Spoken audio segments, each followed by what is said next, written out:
Hi friends, welcome back to Shivani crazy talks. Hi friends, మీ యొక్క like, share, subscribe అనేది మాకు చాలా ప్రోత్సాహాన్ని ఇస్తుంది. కాబట్టి ఇలాంటి మరెన్నో వీడియోస్ కొరకు ప్లీజ్ మా ఛానల్ని సబ్స్క్రైబ్ చేసుకోండి. మా మంచి మరిది. నా పేరు మధు. వయసు 28 సంవత్సరాలు. నాకు 2 పిల్లలు. పెద్ద పాప పేరు రజని, వయసు 8. చిన్నోడు నవీన్, 5 ఏళ్ళు. పిల్లలిద్దరూ వేసవి సెలవులకి వాళ్ళ తాతగారింటికి వెళ్ళారు. మా ఆయనకి సెలవులు దొరకక ఇంకా మాతో పాటే ఉండి చదువుకుంటున్న మా మరిది సురేష్కి స్పెషల్ క్లాసులు ఉన్నాయని మాతో పాటు ఊరికి రాను అనడంతో నేను ఇక్కడే ఉండిపోవాల్సి వచ్చింది. సురేష్ ఊరికి ఎందుకు రానంటున్నాడో నాకు మాత్రమే అర్థమైంది. తను ఏడాది క్రితం ఇక్కడ యూనివర్సిటీలో ఎంటెక్ చేయడానికి వచ్చాడు. వచ్చిన 6 నెలల్లోనే అనుకోని పరిస్థితుల్లో మా ఇద్దరికి జత కుదిరింది. సురేష్కి 24 ఏళ్ళు, మా ఆయనకు ఇప్పుడు 35 ఏళ్ళు. పెళ్ళైన కొత్తలో మా వారు నన్ను బాగానే చూసుకునేవారు. గత సంవత్సరం ఆయనకు ప్రమోషన్ వచ్చిన తర్వాత ఆఫీసులో బాధ్యతలు పెరగడం వల్ల ఈ మధ్యకాలంలో నాతో నెలకొకసారి ఏదో మొక్కు నాకు మనసులో అసంతృప్తిగా అనిపించినా ఎప్పుడూ బయటపడలేదు. అయినా అప్పుడో ఇప్పుడో అని ఎలాగొన్నా నన్ను నేను సర్ది చెప్పుకునేదాన్ని.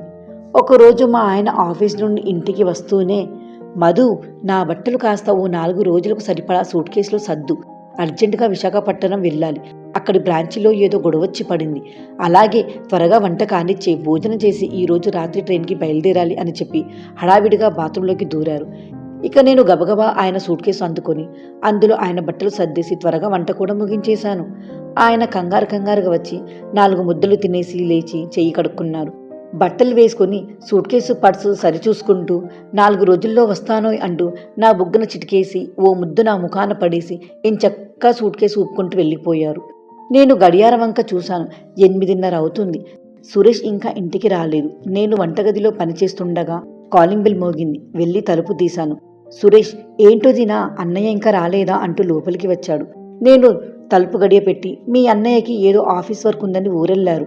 నువ్వు త్వరగా స్నానం చేసిరా, భోంచేద్దు గాని అంటూ వంటగదిలోకి వెళ్ళాను. ఓహో, అదా సంగతి, చెప్పవే మరి. ఒళ్ళంతా చెమట పట్టి చిరాగ్గా ఉంది. నువ్వు ముందు స్నానం చేసిరా, నేను ఫ్రెష్ అయ్యి వస్తాను అని అన్నాను. సురేష్ కొంటెగా, అలాగే మేడం, మీరెలా అంటే అలా అంటూ నన్ను వదిలేసి తన రూమ్కి పరిగెత్తాడు. సురేష్ రెడీ అయి వచ్చి భోజనానికి కూర్చున్నాడు. నేను స్నానం చేసి వచ్చాను. ఇద్దరం కలిసి భోజనాలు ముగించాము.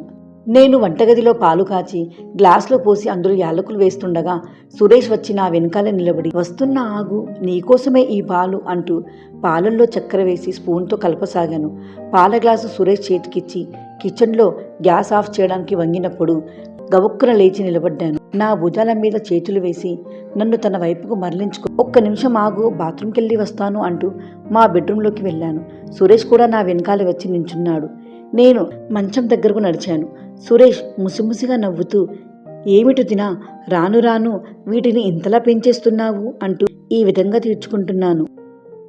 మా వీడియోస్ కనుక మీకు నచ్చినట్లయితే లైక్ చేయండి, షేర్ చేయండి. మరిన్ని వీడియోస్ కొరకు మా ఛానల్ని సబ్స్క్రైబ్ చేసుకోండి.